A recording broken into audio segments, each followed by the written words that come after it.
ಜ್ಞಾನೋಕ್ತಿಗಳ ಪುಸ್ತಕ 3ನೇ ಅಧ್ಯಾಯ ವಚನ 1ರಿಂದ 10ರವರೆಗೆ. ಜ್ಞಾನೋಕ್ತಿಗಳ ಪುಸ್ತಕ 3ನೇ ಅಧ್ಯಾಯ ವಚನ 1ರಿಂದ 10ರವರೆಗೆ. ಕಂದ, ನನ್ನ ಉಪದೇಶವನ್ನು ಮರೆಯಬೇಡ, ನನ್ನ ಆಜ್ಞೆಗಳನ್ನು ಮನಪೂರ್ವಕವಾಗಿ ನಡೆಸು. ಅವು ನಿನ್ನ ದಿನಗಳನ್ನು ಹೆಚ್ಚಿಸಿ ನಿನ್ನ ಆಯುಷ್ಯವನ್ನು ವೃದ್ಧಿಗೊಳಿಸಿ ನಿನಗೆ ಸುಕ್ಷೇಮವನ್ನುಂಟು ಮಾಡುವವು. ಪ್ರೀತಿ ಸತ್ಯತೆಗಳು ನಿನ್ನನ್ನು ಬಿಡದಿರಲಿ, ಅವುಗಳನ್ನು ನಿನ್ನ ಕೊರಳಿಗೆ ಕಟ್ಟು, ನಿನ್ನ ಹೃದಯದ ಹಲಿಗೆಯಲ್ಲಿ ಅವುಗಳನ್ನು ಬರೆ.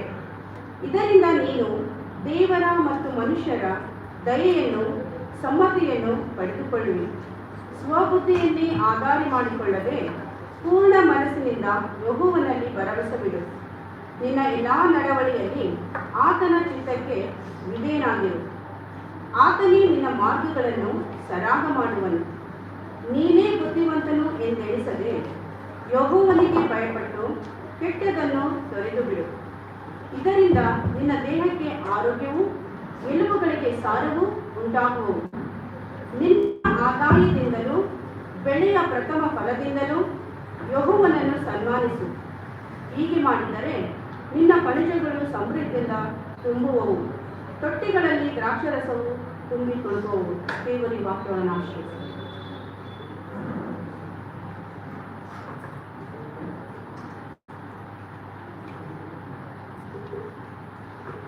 ಇವತ್ತು ಸಂದರ್ಭದಲ್ಲಿ ಈ ಒಂದು ಪವಿತ್ರ ವಾಕ್ಯ ಭಾಗವನ್ನು ನಮ್ಮೆಲ್ಲರಿಗಾಗಿ ಓದಿಕೊಟ್ಟಿರುವಂತಹ ಸಹೋದರಿ ಶ್ರೀಮತಿ ನಿರ್ಮಲ ಇವರಿಗೆ ನಾನು ಒಂದನೇ ಸಲ್ಲಿಸಿದ್ದೇನೆ. ಪ್ರೀತಿಯುಳ್ಳ ದೇವತೆಂದ್ರೆ, ಈ ಸಂದರ್ಭದಲ್ಲಿ ನಾವು ಈ ವಾರದ ಪ್ರಕಟಣೆಗಳನ್ನು ಓದಿ ಕೇಳಿಸಿಕೊಳ್ಳೋಣ. ಈ ವಾರದ ಪ್ರಕಟಣೆಗಳು ಮುಂದಿನ ಭಾನುವಾರ ನಮ್ಮ ಆರಾಧನೆಯು ಸಮಯಕ್ಕೆ ಸರಿಯಾಗಿ 9:30 ಗಂಟೆಗೆ ನಡೆಸಲ್ಪಡುವಂಥದ್ದಾಗಿರುತ್ತದೆ. ಆದ್ದರಿಂದ ಸಭಿಕರೆಲ್ಲರೂ ಸರಿಯಾದ ಒಂದು ಸಮಯದಲ್ಲಿ ದೇವರ ಆರಾಧನೆಯಲ್ಲಿ ಕೂಡಿ ಬರಲು ಕೇಳಿಕೊಳ್ಳುತ್ತೇವೆ. ಮತ್ತು ಪ್ರತಿ ಭಾನುವಾರ ಬೆಳಗಿನ ಜಾವ 9:30 ಗಂಟೆಗೆ ಸಂಡೇ ಸ್ಕೂಲ್ ಕೂಡ ಮಕ್ಕಳಿಗಾಗಿ ನಡೆಸಲ್ಪಡುವಂಥದ್ದಾಗಿರ್ತದೆ. ಆದ್ದರಿಂದ ಎಲ್ಲ ಪಾಲಕರು ನಿಮ್ಮ ಮಕ್ಕಳನ್ನು ಈ ಒಂದು ಸಂಡೇ ಸ್ಕೂಲ್ಗೆ ಕಳಿಸಿಕೊಡಲು ವಿಜ್ಞಾಪನೆ ಮಾಡಿಕೊಡುತ್ತೇವೆ. ಮತ್ತು 4 ಗಂಟೆಗೆ ಈ ಸಾಯಂಕಾಲ 4 ಗಂಟೆಗೆ MOF ಕೂಡ ನಡೆಸಲ್ಪಡುವಂಥದ್ದಾಗಿರ್ತದೆ. ಎಲ್ಲ ಯಮನಸ್ಥ ಸಹೋದರರು ಸಹೋದರಿಯರು ಹೆಚ್ಚಿನ ಒಂದು ಸಂಖ್ಯೆಯಲ್ಲಿ ಭಾಗವಹಿಸಿ ದೇವರನ್ನು ಮಹಿಮೆ ಪಡಿಸಬೇಕೆಂಬುದಾಗಿ ಕೇಳಿಕೊಳ್ಳುತ್ತೇವೆ. ಮತ್ತು ಪ್ರತಿ ಶುಕ್ರವಾರ ಸಾಯಂಕಾಲ 6:30 ಗಂಟೆಗೆ WSC ಸ್ಕೂಟದ ಒಂದು ಕಾಂಟೇಜ್ ಪ್ರೇಯರ್ ಕೂಡ ನಡೆಸಲ್ಪಡುವಂಥದ್ದಾಗಿರ್ತದೆ. ಆದ್ದರಿಂದ ಎಲ್ಲ ಮಹಿಳೆಯರು ಈ ಒಂದು ಕಾಂಟೇಜ್ ಪ್ರೇಯರ್ನಲ್ಲಿ ಸೇರಲು ವಿನಂತಿ ಮಾಡಿಕೊಳ್ಳುತ್ತೇವೆ. ಪ್ರೀತಿಯುಳ್ಳ ದೇವತೆಂದರೆ, ಅದೇ ಪ್ರತಿ ಶನಿವಾರ ಸಾಯಂಕಾಲ 5 ಗಂಟೆಗೆ ಕಾಯಿನ್ ಪ್ರಾಕ್ಟೀಸ್ ಕೂಡ ಇರುವಂಥದ್ದಾಗಿರ್ತದೆ. ಆದ್ದರಿಂದ ಕಾಯಿರಲ್ಲಿರುವಂಥ ಎಲ್ಲ ಒಂದು ಯವನಸ್ಥ ಸಹೋದರರು ನೀವು ಭಾಗವಹಿಸಲು ಕೇಳಿಕೊಳ್ಳುವುದಾಗಿದ್ದೇನೆ.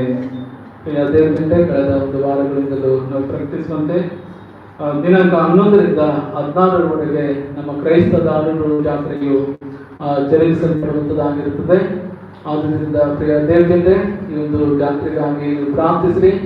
ಜಾತ್ರೆಯಲ್ಲಿ ಸೇರುವಂತಹ ಎಲ್ಲ ದೇವ ಸೇವಕರಿಗಾಗಿ, ಎಲ್ಲ ಭಕ್ತ ಜನರಿಗಾಗಿ ಮತ್ತು ಒಂದು ಒಳ್ಳೆಯ ವಾತಾವರಣಕ್ಕಾಗಿ ಪ್ರಾರ್ಥಿಸಬೇಕೆಂಬುದಾಗಿ ಕೇಳಿಕೊಳ್ಳುತ್ತೇನೆ.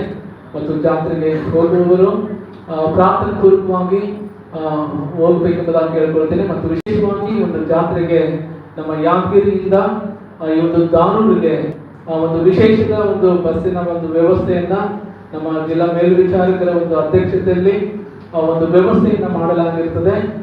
ದಾನೂರು ಜಾತ್ರೆಗೆ ಹೋಗುವವರು ಈ ಒಂದು ಬಸ್ಸಿನ ಸದುಪಯೋಗವನ್ನ ಪಡೆದುಕೊಳ್ಳಬೇಕೆಂಬುದಾಗಿ ಕೇಳಿಕೊಳ್ತೇನೆ.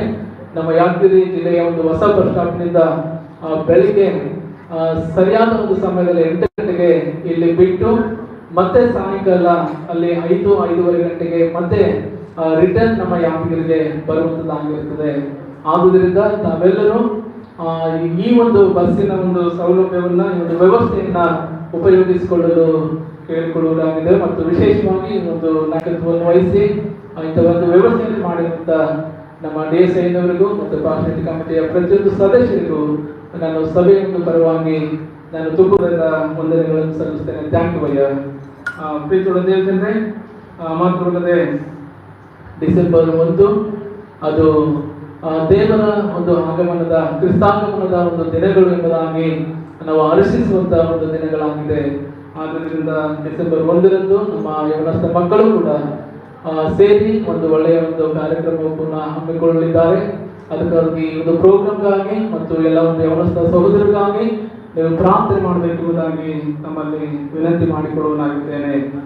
ಮಾತ್ರವಲ್ಲದೆ ಕ್ರಿಸ್ಮಸ್ನ ಒಂದು ಕಲ್ಚರಲ್ ಒಂದು ಪ್ರೋಗ್ರಾಮ್ ಮತ್ತು ಈ ಒಂದು ಆಕ್ಟಿವಿಟೀಸ್ಗಾಗಿ ನಾನು ಎಲ್ಲ ಒಂದು ಸಂಡೇ ಸ್ಕೂಲ್ ಮತ್ತು MOF ಮತ್ತು WSCS ಕೂಟದ ಎಲ್ಲ ಒಂದು ಪದಾಧಿಕಾರಿಗಳಿಗೂ ಮತ್ತು ಸೂಪರಿಂಟೆಂಡೆಂಟ್ ಅವರಿಗೂ ಪ್ರೆಸಿಡೆಂಟ್ ಅವರು ಕೂಡ ನಾನು ಕೇಳಿಕೊಳ್ಳುವುದೇನೆಂದರೆ, ಈ ಒಂದು ಕ್ರಿಸ್ಮಸ್ ಹಬ್ಬದ 23ನೇ ತಾರೀಕಿನಂದು ನಡೆಯುವಂತಹ ಒಂದು ಕಲ್ಚರಲ್ ಆಕ್ಟಿವಿಟೀಸ್ ಅಲ್ಲಿ ನಿಮ್ಮ ಒಂದು ಮಕ್ಕಳಿಂದ ಡಾನ್ಸ್ ಮತ್ತು ನಾಟಕ ಹೀಗೆ ಕೆಲವೊಂದು ಪ್ರೋಗ್ರಾಮ್ಸ್ ಅನ್ನ ನೀವು ಕೊಡಬೇಕೆಂಬುದಾಗಿ ಮತ್ತು ಸಿದ್ಧತೆ ಆಗಬೇಕೆಂಬುದಾಗಿ ತಮ್ಮಲ್ಲಿ ಕೇಳಿಕೊಳ್ಳುವುದಾಗಿದೆ.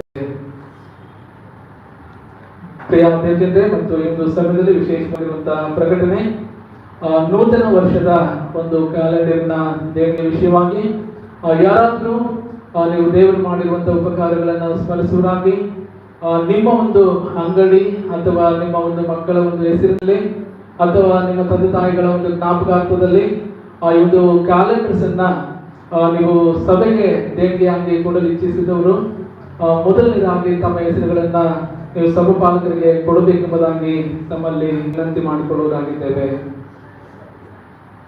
ಕಳೆದ ಒಂದು ಆರಾಧನೆಯಲ್ಲಿ ಸೇರಿರುವಂತಹ ಆರಾಧನೆ ಕಾಣಿಕೆಯ ವಿವರನ್ನ ಪಡೆದುಕೊಳ್ಳೋಣ. ಕಳೆದ ನಮ್ಮ ಪರಿಶುದ್ಧ ಆರಾಧನೆಯಲ್ಲಿ ಸೇರಿರುವಂತಹ ಕಾಣಿಕೆ, ಬ್ಯಾಂಕ್ ಇರುವಂತಹ ಕೂಡಿರುವಂತಹ ಒಂದು ಕಾಣಿಕೆ ಅದು 18,912 ರೂಪಾಯಿಗಳು ಮತ್ತು ಬಡವರಿಗಾಗಿ ಸೇರಿಸುವಂತಹ ಒಂದು ಕಾಣಿಕೆ 3,500 ರೂಪಾಯಿಗಳು ಮತ್ತು ಕೃತಜ್ಞತೆಯ ಒಂದು ಕಾಣಿಕೆ ಥ್ಯಾಂಕ್ಸ್ ಗಿವಿಂಗ್ ಒಂದು ಆಫರಿಂಗ್ 4,201 ರೂಪಾಯಿಗಳು. ಸಂಡೇ ಸ್ಕೂಲ್ನಿಂದ ಒಟ್ಟಾಗಿ ಸೇರಿರುವಂತಹ ಕಾಣಿಕೆ 201 ರೂಪಾಯಿಗಳು. ಹೀಗೆ ಕಳೆದ ಪವಿತ್ರ ಆರಾಧನೆಯಲ್ಲಿ ಒಟ್ಟಾಗಿ ಸೇರಿ ಬಂದಿರುವಂತಹ ಆರಾಧನೆ ಕಾಣಿಕೆ ಅದು 26,814 ರೂಪಾಯಿಗಳು. ಕಳೆದ ನಮ್ಮ ಪವಿತ್ರ ಆರಾಧನೆಯಲ್ಲಿ ಒಟ್ಟಾಗಿ ಸೇರಿರುವಂತಹ ಕಾಣಿಕೆ 26,814 ರೂಪಾಯಿಗಳು.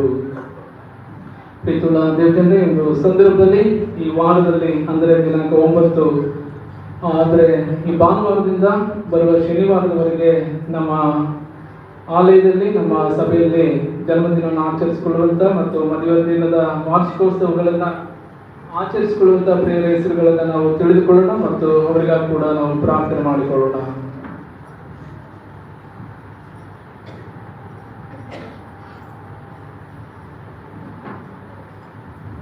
ದಿನಾಂಕ 9 Mr S Mitra son of Bhaskar. ದಿನಾಂಕ 9 Mrs Salina wife of doctor Sudhir Gadson. ದಿನಾಂಕ 9 Mrs Nalinakshi wife of Mohan Raj Eddalli. ದಿನಾಂಕ 9 Mr Shashank son of Anand Shapur. ದಿನಾಂಕ 10 Mrs Sukumari wife of Samuel Kanakal. ದಿನಾಂಕ 10 Mr Shirisha son of Shashikant Mullagasi. ದಿನಾಂಕ 12 Mr Vikas Varaprasad son of the Samuel master. ದಿನಾಂಕ 13 miss Jessica doctor of the Arun Kumar. ದಿನಾಂಕ 14 Mrs Ginny Victoria wife of Immanuel. ದಿನಾಂಕ 14 Mr Prasanna son of Samson care of Pushpa Samson. ದಿನಾಂಕ 14 Mr Nandakumar Kambar Abbe Tumakuru. ದಿನಾಂಕ 15 doctor Immanuel S Mark. ದಿನಾಂಕ 15 Mr Ravikumar son of reverend M Prakash. ದಿನಾಂಕ 15 Mr Jimmy Ronald son of Vijay Kumar Yesudas. ದಿನಾಂಕ 15 mister Vijay Kumar ತೋರ್ನಳ್ಳಿ. ಈ ವಾರದಲ್ಲಿ ಜನ್ಮದಿನವನ್ನು ಆಚರಿಸಿಕೊಳ್ಳುವಂತ ಎಲ್ಲ ಪ್ರಿಯರಿಗೂ ನಮ್ಮ ಸಭೆಯ ಪರವಾಗಿಯೂ ಮತ್ತು ಸಭಾಪಾಲನಾ ಸಮಿತಿಯ ಪರವಾಗಿಯೂ ಜನ್ಮದಿನದ ಹಾರ್ದಿಕ ಶುಭಾಶಯಗಳನ್ನು ಕೋರಲಾಗಿದ್ದೇನೆ. ದೇವರ ನಿಮ್ಮನ್ನು ಆಶೀರ್ವಾದ ಮಾಡಲಿ. ಮತ್ತು ಈ ವಾರದಲ್ಲಿ ಮದುವೆ ವಾರ್ಷಿಕೋತ್ಸವವನ್ನು ಆಚರಿಸಿಕೊಳ್ಳುವಂತ ಒಬ್ಬರು ದಂಪತಿಗಳು ಮಿಸಸ್ ಪದ್ಮಶ್ರೀ ಅಂಡ್ ಅನಂತ್ ಕುಮಾರ್. ಇವರು ದಿನಾಂಕ 14ರಂದು ತಮ್ಮ ಒಂದು ಮದುವೆ ವಾರ್ಷಿಕೋತ್ಸವವನ್ನು ಆಚರಿಸಿಕೊಳ್ತಾ ಇದ್ದಾರೆ. ಈ ಒಂದು ದಂಪತಿಗಳಿಗೆ ನನ್ನ ಸಭೆಯ ಪರವಾಗಿಯೂ ಮತ್ತು ಸಭಾಪಾಲನಾ ಸಮಿತಿಯ ಪರವಾಗಿಯೂ ಮದುವೆ ದಿನದ ಒಂದು ವಾರ್ಷಿಕೋತ್ಸವದ ಒಂದು ಶುಭಾಶಯಗಳನ್ನ ಸಲ್ಲಿಸುವನಾಗಿದ್ದೇನೆ. ದೇವರು ತಾನೇ ನಿಮ್ಮನ್ನು ಆಶೀರ್ವಾದ ಮಾಡಲಿ. ಈ ಒಂದು ಸಂದರ್ಭದಲ್ಲಿ ನಾನು ತಿಳಿಸಿರುವಂತಹ ಪ್ರಿಯರು, ನೀವು ಆರಾಧನೆಯಲ್ಲಿ ಭಾಗಿಯಾಗಿರುವುದು ಆದರೆ ದಯಮಾಡಿ ನಿಂತುಕೊಳ್ಳ್ರಿ, ನಾವು ಪ್ರಾರ್ಥನೆ ಮಾಡಿಕೊಳ್ಳೋಣ. ಓ ಪರಿಶುದ್ಧನಾಗಿರುವಂತ ದೇವರೇ, ಈ ಒಂದು ಒಳ್ಳೆಯ ಸಭೆಗಾಗಿ ನಿನ್ನ ಆರಾಧನೆಗಾಗಿ ಸ್ವಾಮಿ ನಾವು ನನಗೆ ಮಹಿಮೆಯನ್ನು ಸಲ್ಲಿಸುವರಾಗಿದ್ದೇವೆ. ಹೌದು ಪ್ರೀತಿಯುಳ್ಳ ದೇವ, ಅಪ್ಪ ನಿನ್ನ ಪರಿಶುದ್ಧ ಆಲಯದಲ್ಲಿ ಈ ವಾರದಲ್ಲಿ ಕರ್ತನೆ, ನಮ್ಮ ಒಂದು ಸಭೆಯಲ್ಲಿ ಕರ್ತನೆ, ನಿನ್ನ ಆಶೀರ್ವಾದದಿಂದ ಜನ್ಮದಿನವನ್ನು ಆಚರಿಸಿಕೊಳ್ಳುವಂತ ಪ್ರತಿಯೊಂದು ನಿನ್ನ ಪ್ರಿಯ ಮಕ್ಕಳಿಗಾಗಿ, ಅವರ ಜೀವಿತಕ್ಕಾಗಿ ನಾವು ನಿನಗೆ ಸ್ತೋತ್ರವನ್ನು ಸಲ್ಲಿಸ್ತೇವೆ. ನೀನೇ ಆಯುಷ್ಯನ್ನು ಆರೋಗ್ಯವನ್ನು ಕೊಡುವಂತ ದೇವರು. ಕಳೆದ ವರ್ಷಗಳಲ್ಲಿ ಇನ್ನು ನಿನ್ನ ಮಕ್ಕಳನ್ನು ಕಾಯ್ದು ಕಾಪಾಡಿ ಆಶೀರ್ವಾದ ಮಾಡಿರುವಂತೆ ಈ ಒಂದು ದಿನ ಮೊದಲುಗೊಂಡು ಸ್ವಾಮಿ ನಿನ್ನ ಮಕ್ಕಳನ್ನು ನಿನ್ನ ಆರೋಗ್ಯದಲ್ಲಿ ನಿನ್ನ ಕೃಪೆಯಲ್ಲಿ ನೀವು ಕಾಯಬೇಕೆಂಬುದಾಗಿ ನಾವು ಪ್ರಾರ್ಥಿಸ್ತೇವೆ. ಮತ್ತು ಕರ್ತನೆ, ಮದುವೆ ವಾರ್ಷಿಕೋತ್ಸವವನ್ನು ಕರ್ತನೆ ಆಚರಿಸಿಕೊಳ್ಳುವಂತ ಪ್ರಿಯ ದಂಪತಿಗಳನ್ನು, ಅವರ ಕುಟುಂಬವನ್ನು, ಅವರ ಒಂದು ಮಕ್ಕಳನ್ನು ಕೂಡ ನಿನ್ನ ಆಶೀರ್ವಾದ ಮಾಡಬೇಕೆಂಬುದಾಗಿ ಪ್ರಾರ್ಥಿಸ್ತೇವೆ. ಮತ್ತು ಕರ್ತನೆ, ಈ ಒಂದು ದಿನದಲ್ಲಿ ಸ್ವಾಮಿ ಅಪ್ಪ ಸಭೆಯಾಗಿ ಕರ್ತನೆ ಈ ಮಕ್ಕಳನ್ನು ನಾವು ನಿನ್ನಲ್ಲಿ ಆರಿಸುತ್ತಾ ಯೇಸು ನಾಮದಲ್ಲಿ ದಿನದಿಂದ ಸ್ತೋತ್ರ ಕೊಟ್ಟು ಬೇಡಿ ಒಂದು ದೇವಪ್ಪ ನಮ್ಮ ಕರ್ತನೆ, ಆಮೇಲೆ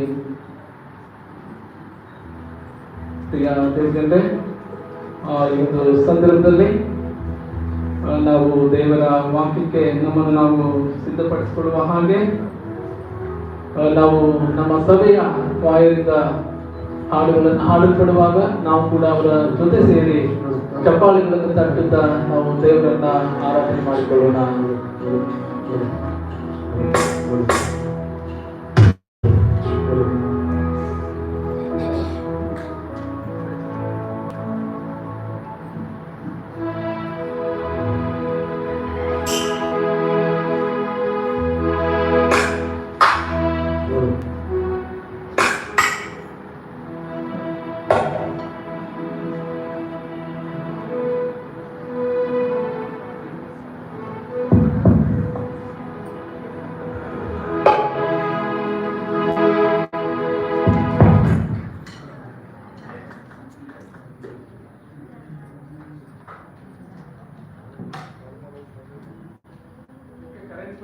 ಹಾಗೆ ನಾವು ದೇವರನ್ನ ಹಾಡುತ್ತಾ ನಾವು ಕೀರ್ತನೆಯಲ್ಲಿ ಯಾವುದಾದ್ರು ಕೀರ್ತನೆ ಹಾಡಬೇಕೆಂಬುದಾಗಿ ನಾನು ಕೇಳಿಕೊಂಡೆ.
ಘನತೆಗೆ ಯೋಗ್ಯನಾಗಿರುವಂತ ದೇವರಾಗಿದ್ದಾರೆ.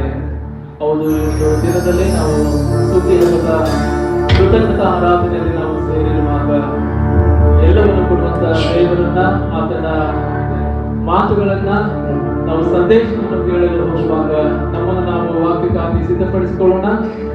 ನಾವೆಲ್ಲರೂ ಎದ್ದು ನಿಂತುಕೊಳ್ಳೋಣ. ಎದ್ದು ನಿಂತುಕೊಂಡು ಒಂದು ಹಾಡನ್ನು ನಾವು ಪ್ರಾರ್ಥನಾ ಪೂರ್ವಕವಾಗಿ ಹಾಡುತ್ತಾ ನಾವು ಮುಖಾಂತರವಾಗಿ ದೇವರ ಸಂದೇಶವನ್ನು ನಾವು ತಿಳಿದುಕೊಳ್ಳೋಣ.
Prakash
ಹಾಗೆ ಆತುರಗೊಳ್ಳುತ್ತದೆ ಹೃದಯ,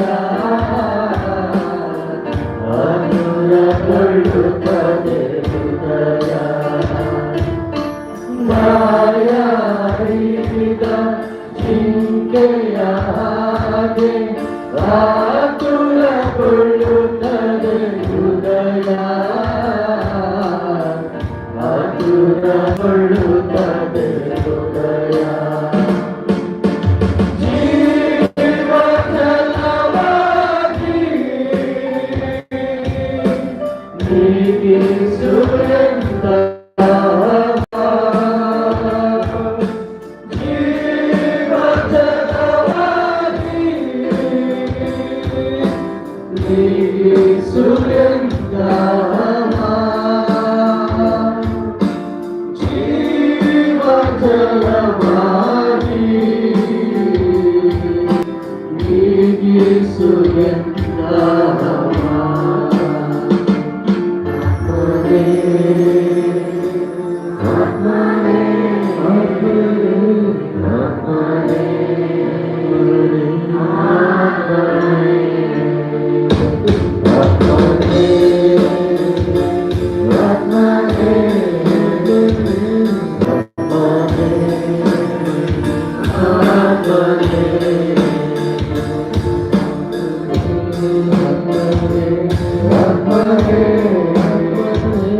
ನಮ್ಮ ಪ್ರಭುವಾದ ಯೇಸುವೆ, ನಮ್ಮ ಮಾತುಗಳನ್ನು ನಮ್ಮ ಹೃದಯದ ಧ್ಯಾನವನ್ನು ನಿರೀಕ್ಷಿಸ್ತಾ ಇದ್ದೇವೆ. ನಮ್ಮ ಚಿತ್ತದ ಅನಿಲ ಚಿತ್ತಾನುಗುಣವಾಗಿ ನಿನ್ನ ವಾಕ್ಯ ಮೂಲಕ ನಮ್ಮಲ್ಲಿ ಮಾತಾಡಬೇಕಾಗಿ ಯೇಸು ನಾಮದಲ್ಲಿ ಬೇಡ್ಕೊತ ನಮ್ಮ ತಂದೆ, ಆಮೇಲೆ ಸ್ವಲ್ಪ ಕೂತ್ಕೊಳ್ಳಿ.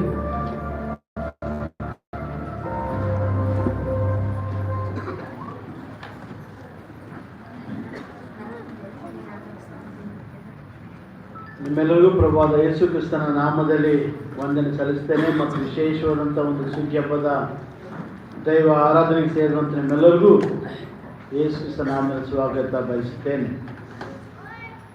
ಒಂದು ಪ್ರಕಟಣೆ ಇದೆ. ಪ್ರಕಟಣೆ ಅಂದರೆ ಪ್ರತಿ ವಾರ ಸಂಖ್ಯೆ ಹೆಚ್ಚಾಗ್ತಾ ಇದೆ ಮತ್ತು ಹೊರಗಡೆ ಭಾಳ ಜನ ಹೊರಗಡೆ ಕೂತ್ಕೊಳ್ತಾರೆ. ದಯಮಾಡಿ ನಿಮ್ಮಲ್ಲಿ ವಿನಂತಿ ಅಂದರೆ ನಿಮ್ಮ ಚಪ್ಪಲ್ಗಳನ್ನ ಆ ವರಂಡದಲ್ಲಿ ಬಿಡಬಾರ್ದು, ಸ್ವಲ್ಪ ಹೊರಗಡೆ ಬಿಡಬೇಕಾಗಿತ್ತು. ಆಮೇಲೆ ವಿನಂತಿ ಮಾಡ್ಕೊಳ್ತೇನೆ. ವರಂಡದಲ್ಲಿ ಬಂದು ಕೂತ್ಕೊಳ್ಳಿ. ಎಷ್ಟು ಜನ ಚರ್ಚ್ ಮುಂದುಗಡೆ ವರಂಡದಲ್ಲಿ ಸ್ವಲ್ಪ ಕೂತ್ಕೊಳ್ತಾರೆ. ಅದಕ್ಕಾಗಿ ನಮ್ಮ ಪಾದರಕ್ಷೆಗಳನ್ನು ಸ್ವಲ್ಪ ದೂರ ಬಿಡೋದಾದರೆ ಬಹಳ ಒಳ್ಳೆಯದು. ಮತ್ತು ಮುಂದಿನ ದಿನಗಳಲ್ಲಿ ಆ ಪಾದರಕ್ಷೆಗೋಸ್ಕರವಾಗಿ ಪ್ರತ್ಯೇಕವಾದಂಥ ಒಂದು ಸ್ಥಳ ಅವಕಾಶ, ಅದಕ್ಕೆ ಏನಾದರೂ ಒಂದು ವ್ಯವಸ್ಥೆ ಮಾಡೋಣ. ಅದಕ್ಕಾಗಿ ದಯಮಾಡಿ ಸಹಕರಿಸಬೇಕಾಗಿ ತಮ್ಮಲ್ಲಿ ವಿನಂತಿ ಮಾಡ್ಕೊಳ್ತೇನೆ. ಇನ್ನೊಂದು ವಿಷಯ ಅಂದರೆ ಡಿಸೆಂಬರ್ 1ನೇ ತಾರೀಕಿಗೆ ನಮ್ಮ ಯವನಸ್ ಮಕ್ಕಳು ವೆಲ್ಕಮ್ ಕ್ರಿಸ್ಮಸ್ ಅಲ್ಲ, ಅಡ್ವೆಂಟ್ ಕ್ರಿಸ್ಮಸ್ ಅಂತ ಕರೀತಾರೆ. ಕ್ರಿಸ್ತನ ಆಗಮನದ ವಿಶೇಷ ದಿನ. ಅದಕ್ಕಾಗಿ ಪ್ರೈಸ್ ಬರ್ತಿದ್ದಾರೆ. ಮತ್ತು ಎಲ್ಲ ಯವನಸ್ ಮಕ್ಕಳಿಗೋಸ್ಕರವಾಗಿ ಪ್ರಾರ್ಥನೆ ಮತ್ತು ಆರ್ಥಿಕ ಸಹಾಯ ಮಾಡಬೇಕಾಗಿದ್ದು ತಮ್ಮೆಲ್ಲ ನಾನು ಯವನಸ್ ಪರವಾಗಿ ನಾನು ವಿನಂತಿ ಮಾಡ್ಕೊಳ್ತೇನೆ. Hallelujah, hallelujah. ನಮಗೆ ವಿಶೇಷವಾದಂಥ ದಿನಗಳು ಕೆಲವಿವೆ. ಅವುಗಳಲ್ಲಿ ಒಂದು ಸುಗ್ಗಿ ಹಬ್ಬ, ಕ್ರಿಸ್ಮಸ್. ಅದರ ಜೊತೆ ಬರೋದು ಯಾವುದು? ಗುಡ್ ಫ್ರೈಡೇ, ಈಸ್ಟರ್ ಅಲ್ವಾ? ಹೀಗೆ ಇವುಗಳ ಜೊತೆಯಲ್ಲಿ ಇನ್ನೊಂದು ಯಾವುದು? ಈ ಸುಗ್ಗಿ ಹಬ್ಬ. ಪ್ರತಿಯೊಂದು ಹಬ್ಬಗಳು ತನ್ನದೇ ಆದಂಥ ಒಂದು ವೈಶಿಷ್ಟ್ಯತೆ ಅಡಗಿದೆ. ತನ್ನದೇ ಆದಂಥ ಒಂದು ವೈಶಿಷ್ಟ್ಯತೆ ಅಡಗಿವೆ. ಈ ಸುಗ್ಗಿ ಹಬ್ಬದ ವೈಶಿಷ್ಟ್ಯತೆಯೇ ಬೇರೆ, ಕ್ರಿಸ್ಮಸ್ ವೈಶಿಷ್ಟ್ಯತೆ ಬೇರೆ ಮತ್ತು ಗುಡ್ ಫ್ರೈಡೆ ವೈಶಿಷ್ಟ್ಯತೆ ಬೇರೆ. ಇಂದು ಸುಗ್ಗಿ ಹಬ್ಬದ ವೈಶಿಷ್ಟ್ಯತೆ ಸ್ವಲ್ಪ ಹೊತ್ತು ನಾವು ಧ್ಯಾನ ಮಾಡೋಣ. ಹಿಂದೆ ಯಾಕಂದರೆ ಕೆಲವೊಮ್ಮೆ ಸುಗ್ಗಿ ಹಬ್ಬದ ವಿಷಯ ಬಂದಾಗ ಹೆಚ್ಚಾಗಿ ಕೆಲವು ವಿಷಯಗಳು ಮಾತ್ರ ಅಡಕವಾಗಿರ್ತವೆ. ಅದು ಬೇರೆ ವಿಷಯ ನಾನು ಮಾತಾಡಬೇಕಂತ ಅಂದ್ಕೊಂಡಿದ್ದೆ. ಆದರೆ ಅದು ಇಲ್ಲಿ ರಾತ್ರಿ ದೇವರ ಆತ್ಮನ ಒಂದು ಕಾರ್ಯ ಏನೂ ಗೊತ್ತಿಲ್ಲ, ಚೇಂಜ್ ಆಯಿತು ನನ್ನ ಮೆಸೇಜ್. ಪ್ರಕಟಣೆ ಒಂದು ಸುಗ್ಗಿ ಹಬ್ಬ ಬರ್ತದೆ, ಗೊತ್ತಾ? ನೀವು ನೋಡಿದ್ರೆ ಪ್ರಕಟಣೆ ಒಂದು ಸುಗ್ಗಿ ಹಬ್ಬ ಬರ್ತದೆ. ಆ ಸುಗ್ಗಿ ಹಬ್ಬ ಬಗ್ಗೆ ರೆಡಿ ಮಾಡಿದ್ದೆ. ಆದರೆ ರಾತ್ರಿ ಮತ್ತೆ ದೇವರ ಆತ್ಮಕ್ಕೆ ಏನು ಗೊತ್ತಿಲ್ಲ, ಚೇಂಜ್ ಆಯಿತು. ಅದೊಂದು ಇನ್ನೊಮ್ಮೆ ಟೈಮ್ ಬಂದಾಗ ಅದು ಪ್ರಕಟಣೆ ನೋಡೋಣ. ನಾವು ಈಗಾಗಲೇ ವೇದ ಪಾರಾಯಣದಲ್ಲಿ ಓದಂಥ ಒಂದು ಭಾಗ ಜ್ಞಾನೋಕ್ತಿ 3ನೇ ಅಧ್ಯಾಯ 9 ವರ್ಷ ಹೋದ್ರೆ ಯಾರಾದರೂ?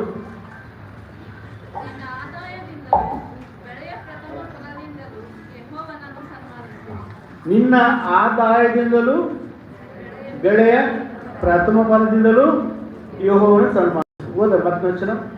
ಹೀಗೆ ಮಾಡಿದರೆ ನಿನ್ನ ಕಣಜಗಳು ಸಮೃದ್ಧಿಯಿಂದ ತುಂಬುವವು, ತೊಟ್ಟಿಗಳಲ್ಲಿ ದ್ರಾಕ್ಷಾರಸವು ತುಂಬಿಕೊಳ್ಳುವುದು. ಸಾಕು. ಒಂದನೇದಾಗಿ ಹೇಳ್ತಾರೆ, ನಿನ್ನ ಆದಾಯದಿಂದಲೂ ಬೆಳೆಯ ಪ್ರಥಮ ಫಲದಿಂದಲೂ ಯೆಹೋವನ ಸನ್ಮಾನಿಸು. ಹೀಗೆ ಮಾಡಿದರೆ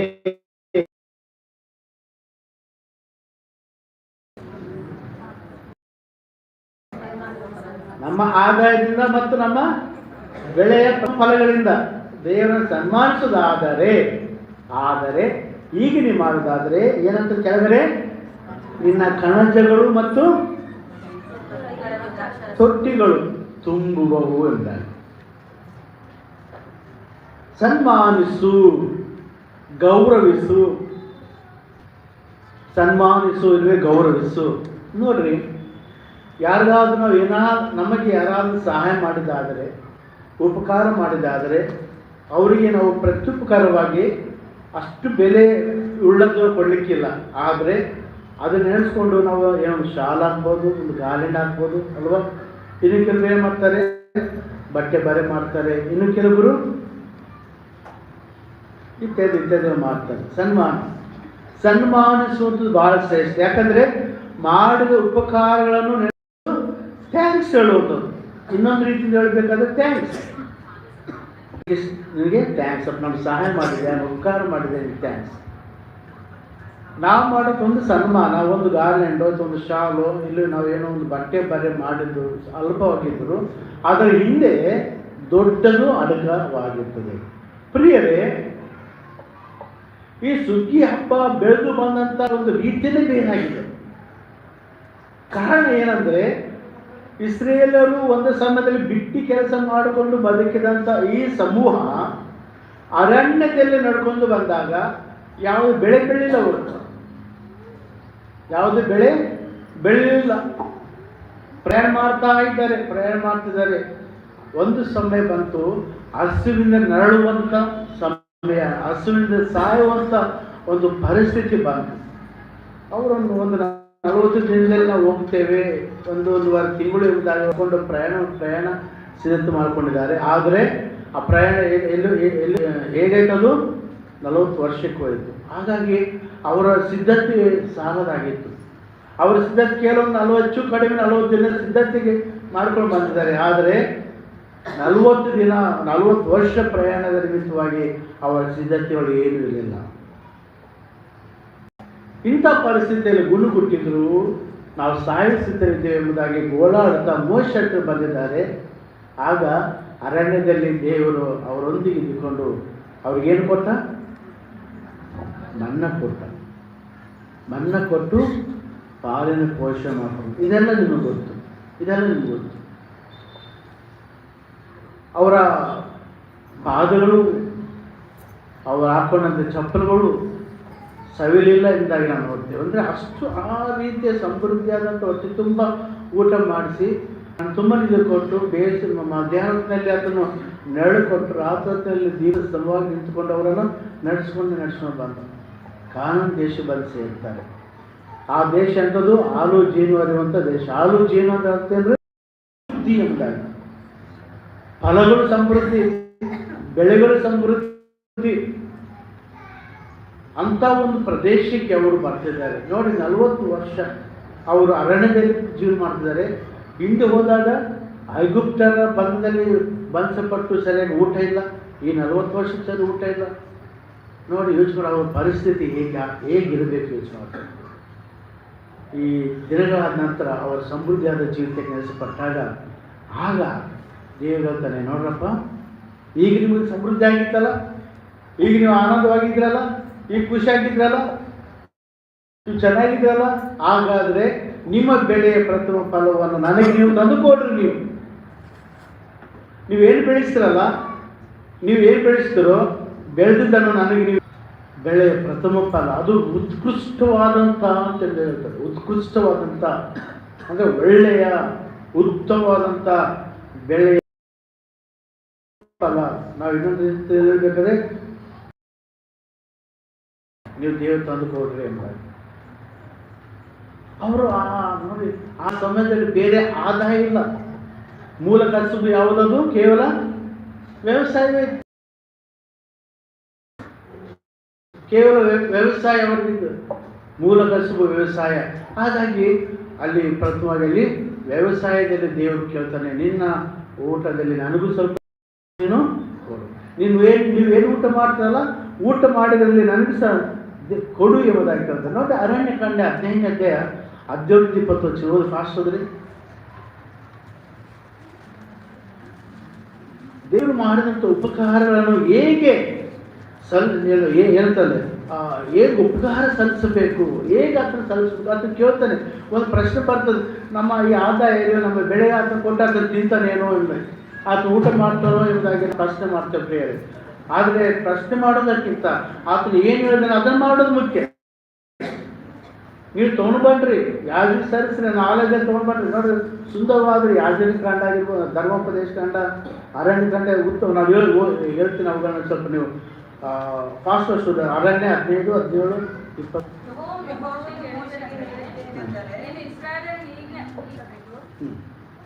ನಾನು ನಿಮ್ಮನ್ನು ಕರೆದುಕೊಂಡು ಹೋಗುವ ದೇಶಕ್ಕೆ ನೀವು ನಂತರ ಒಂದು ನಿಮಿಷ. ನಾನು ಕರೆದುಕೊಂಡು ಹೋದಂಥ ದೇಶ ಯಾವ ದೇಶ? ಅದು ಕಾನಾನ್ ದೇಶಕ್ಕೆ ಸೇರಿದ ನಂತರ ನೀವು ಭೂಮಿಯಿಂದ ಬೆಳೆದ ಸ್ವಾದ ಆದಾಯ ಬೆಳೆಯನ್ನು ಅನುಭವಿಸುವಾಗ ಸ್ವಲ್ಪವನ್ನು ಯೆಹೋವನಿಗೋಸ್ಕರ ಪ್ರತ್ಯೇಕಿಸಿ. ನೀವು ಅದನ್ನು ಅನುಭವಿಸುವಾಗ ಸ್ವಲ್ಪವನ್ನು ಯಾರಿಗೆ? ಯೆಹೋವನಿಗೆ ನೀವು ಪ್ರತ್ಯೇಕಿಸಬೇಕು, ಸಪ್ರೇಟ್ ಮಾಡಬೇಕು. ಎಷ್ಟು ಸುಂದರವಾದಿರ್ತೇನೆ ಆಜ್ಞೆ ಕೊಡ್ತೇನೆ ಬಶಿ. ನೋಡಪ್ಪ, ನೀವು ಇಷ್ಟು ಮಾಡಿದ್ರೆ ಎಲ್ಲ ಆಯ್ತು, ಇವತ್ತು ನಿಮಗೆ ಭೂಮಿ ಕೊಡ್ತೇನೆ, ವ್ಯವಸಾಯ ಮಾಡ್ಕೊಂಡು ತಿಂತ್ರಲ್ಲ, ಅದರಲ್ಲಿ ಸ್ವಲ್ಪ ಭಾಗವನ್ನು ಯಾರಿಗೆ? ಯೆಹೋವನಿಗೆ ನೀವು ಪ್ರತ್ಯೇಕಿಸಬೇಕು. ಧರ್ಮೋಪದೇಶ 14, 22, 23 ಹೋದ್ರಿ. ಧರ್ಮೋಪದೇಶ ಕಂಡ ಆಗಿರ್ಕೊಳ್ರಿ, ಅದು 2-3 ಬರ್ತಾವೆ. ಪ್ರತಿ ವರ್ಷದ ನಿಮ್ಮ ಹೊಲದ ಬೆಳೆಯಲ್ಲಿ ದಶಮ ಭಾಗವನ್ನು ಪ್ರತ್ಯೇಕಿಸಬೇಕು. ಧಾನ್ಯ, ದ್ರಾಕ್ಷೆ, ಎಣ್ಣೆ ಇವುಗಳಲ್ಲಿ ದಶಮ ಭಾಗವನ್ನು, ದನ ಕುರಿಗಳ ಚೊಚ್ಚಲ ಮರಿಗಳನ್ನು ನಿಮ್ಮ ದೇವರಾದ ಯೆಹೋವನ ಸನ್ನಿಧಿಯಲ್ಲಿ ಆತನು ತನ್ನ ಹೆಸರನ್ನು ಸ್ಥಾಪಿಸಿಕೊಳ್ಳುವುದಕ್ಕೆ ಆದುಕೊಳ್ಳುವ ಸ್ಥಳದಲ್ಲೇ